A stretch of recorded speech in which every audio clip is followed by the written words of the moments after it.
SpaceX just went public very recently, and if you have a phone, you probably heard about it. Almost $2 trillion valuation, biggest IPO in the history, and since then, SpaceX stock has been on a wild ride. First, surging on a huge demand and a limited supply of shares, then falling as concerns grew around its valuation, new borrowing, and setbacks in the Starship. On one side, people are losing their mind over how incredible that is, and on the other side, people are calling it a giant scam. So let's just look at what's actually going on. What exactly did investors buy? Where is the money going? And what needs to go right to justify this valuation? When a company files to go public, it has to pick an industry classification code, a code that tells SEC what kind of company this legally is. SpaceX filed under the code 7370, which is computer programming and data processing. The company that spent about 14 pages on its prospectus showing you rockets, Mars, and space basically told the SEC that it's a software company. So the obvious question is this true, or is this being made to justify the almost $2 trillion valuation? Well, to understand that, you need to understand what SpaceX does today, because it's not just one company, it's three built on top of each other.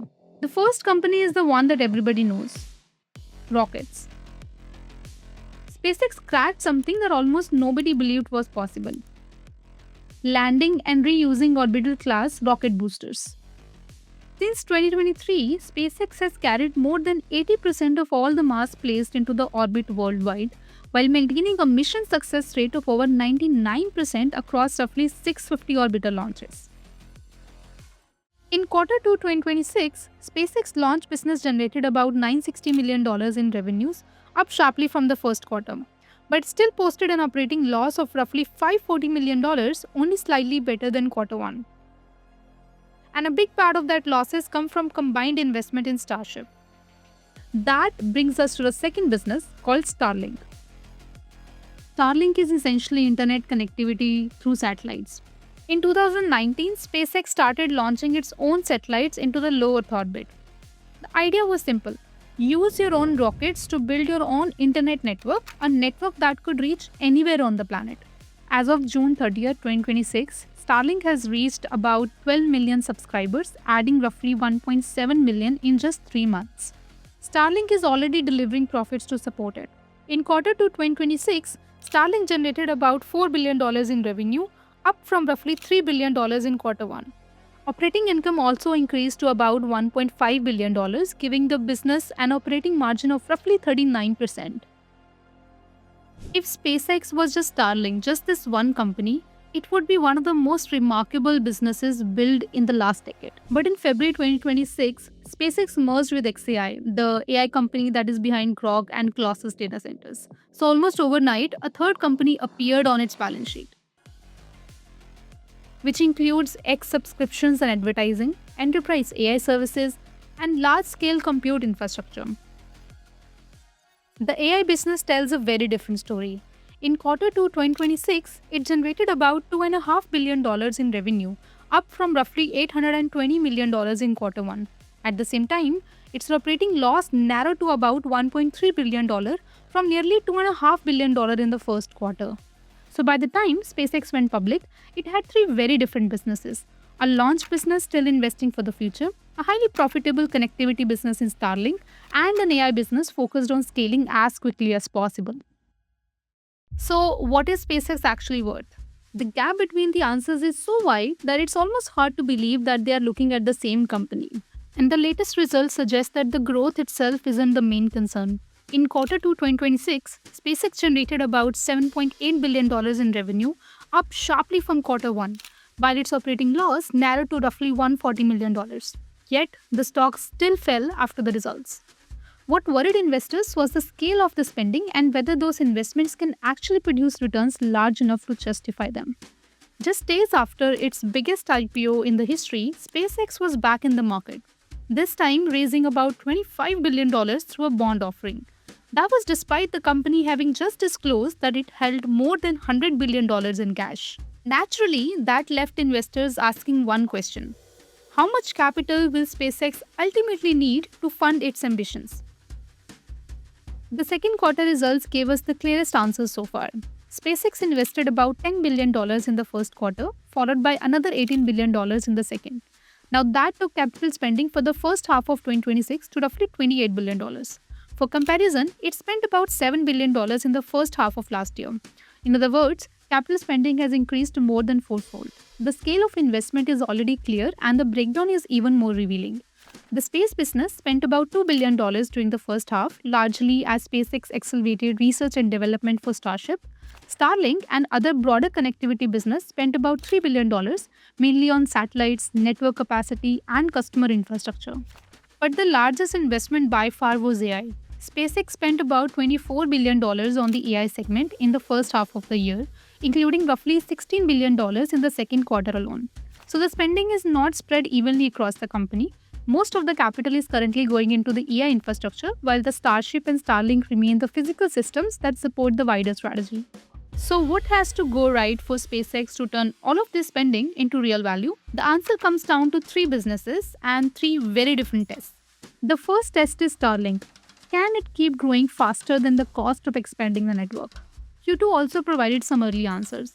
Connectivity revenue grew 32% from the previous quarter and generated about $3 billion in adjusted EBITDA, which is against roughly $1.4 billion of capital spending. So Starlink is the company's cash engine, but for now it cannot fund those larger bets on its own. But the economics of SpaceX's broader strategy depend on something even more fundamental. How cheaply can the company put infrastructure into the orbit? As this comparison shows, traditional launch systems have often cost tens of thousands of dollars per kilogram. Falcon 9 has brought that down to roughly $2,700 per kilogram, and Starship's long-term goal is to reduce it even further, which would imply a cost roughly $200 per kilogram. But this is where investors need to separate the ambition from the evidence. That number is still a company target. Starship has not yet demonstrated these economics, and that matters because SpaceX's next phase of growth depends heavily on scale. Falcon 9 can carry about 23 metric tons to orbit in its expendable configuration. Starship V3 is designed to carry around 100 tons. That additional capacity would allow SpaceX to launch larger Starlink satellites, build the network faster, and eventually place much larger computing infrastructure into the orbit. In other words, Starship is not simply another rocket program, it's the system SpaceX is relying on to make the rest of its strategy cheaper and much larger. And that is also why the market has been watching every test so closely. When Flight 13 was aborted seconds before liftoff on July 16th, SpaceX shares fell about 3% after hours. The July 24th flight then showed some meaningful progress. Starship deployed 20 Starlink V3 test satellites, restarted an engine in space, and also brought the upper stage down intact. But the Super Heavy booster still failed to complete its controlled return. The takeaway is fairly simple. Is there technical progress? Yes. But is there proof of the finished economics? Not yet. From here, investors should focus on mainly three things. 1. Can Starship begin carrying useful payloads into the orbit? 2. Can both stages be recovered and flown again? And 3. Can SpaceX increase launch frequency enough to bring the cost per flight down? The company is targeting its first orbital Starlink deliveries on Starship by the end of the year. And competition does exist. Blue Origin's New Glenn, ULA's Vulcan, Europe's Ariane 6, and several Chinese launch systems are all expanding launch capacity.